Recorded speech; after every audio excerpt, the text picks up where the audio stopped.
Boa tarde, meu nome é Joyce, eu tenho 35 anos, sou professora, tenho um filho de 5 anos e vamos falar sobre autismo. O autismo na minha vida. Quando a gente tem um filho, a gente nunca imagina, ou reza pelo menos, para que ele não tenha nenhum problema. Pois é, eu também fui uma dessas mães que rezei, pedi que viesse com saúde e que fosse muito feliz, enfim. Meu filho, a minha gravidez foi uma gravidez tranquila, porém eu tive um pouco de depressão, chorei bastante, aquela mudança de hormônio que toda mulher tem. Ganhei ele de parto cesárea, não porque eu quis, eu gostaria que fosse normal, mas enfim. Ele veio do hospital, ele não queria ficar no colo, assim, para meninar ele preferia dormir sozinho. Achei estranho. Eu gostaria dele no meu colo, mas deixei ele, respeitei a escolha dele. Achei até interessante um recém-nascido já ter escolha. E depois, com o tempo, eu fui percebendo que ele é uma criança muito silenciosa. Eu cheguei a fazer teste de surdez para ver se ele era surdo, porque às vezes chamava, ele não olhava, às vezes assim, parecia que estava longe, mas às vezes também ele incomodava com algum barulho. Assim eu fui desconfiando. A faculdade me ajudou bastante, porque eu sou formada em pedagogia e a pedagogia nada mais é do que estudar o desenvolvimento da criança, né?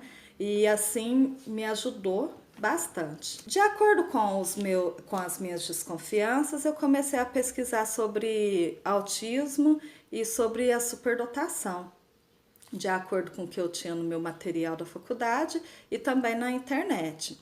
Aos 6 meses, o meu filho, Rafael, ele balbuciou vó, vó, vó, vó. Depois não balbuciou mais nada. Eu pensei, nossa, que estranho.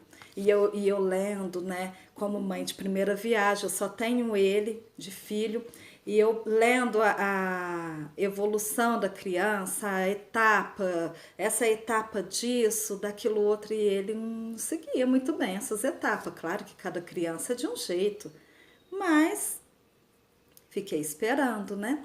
Aos 9 meses, ele balbuciava as vogais. O quê?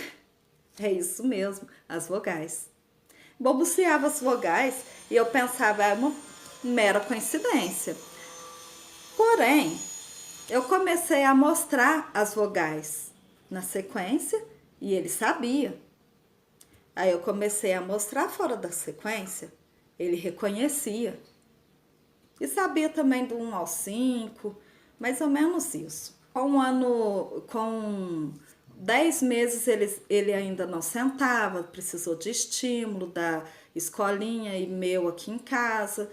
Depois ele engatinhou, com 1 ano e 1 mês ele começou a andar, ele andava que ele corria. Ele não andava, ele corria, caía, morria de rir, né? Então assim, era muito diferente. E não falava as vogais, aí com 1 ano e meio ele já sabe o alfabeto inteiro, ele já montava várias palavrinhas com alfabeto móvel, com 2 anos e meio ele já sabia do 1 ao 100, ele já sabia fazer no alfabeto, montar no alfabeto móvel mais de 50 palavras, porém, no meu ponto de vista, ele não sabia ler, porque para mim era só uma decoração mesmo. Ele decorava a palavra e reproduzia com o alfabeto móvel. Com 3 anos ele começou a ler. Isso mesmo, ele começou a ler. Papai, mamãe, cadê? Mas ele falava algumas coisas assim, palavras soltas, de comanda mesmo. Assim, xixi, cocô, mamá, mimi. Mais frase, nada.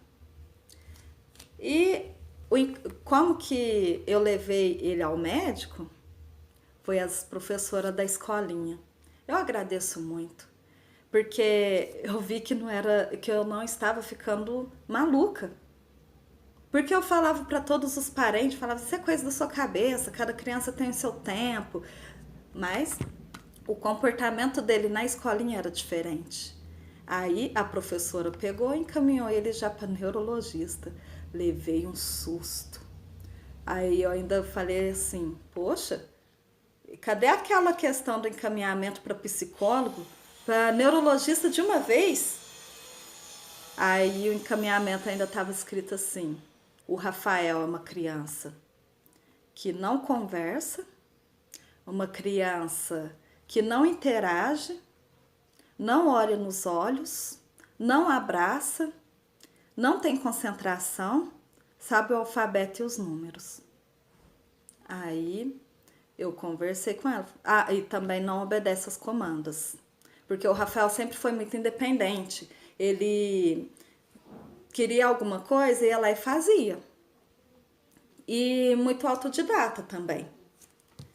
E eu fui à médica, a neuropediatra, levei esse encaminhamento e de cara ela falou, tem traço de autista. Porém, eu já estava procurando. Esse é o começo da história do Rafael. Você quer saber mais? Eu vou amar partilhar com vocês. E também receber dicas de como ajudá-lo e como eu poderia ajudar outras mães que passam a mesma situação que a minha. Até o próximo vídeo. Beijo. Tchau.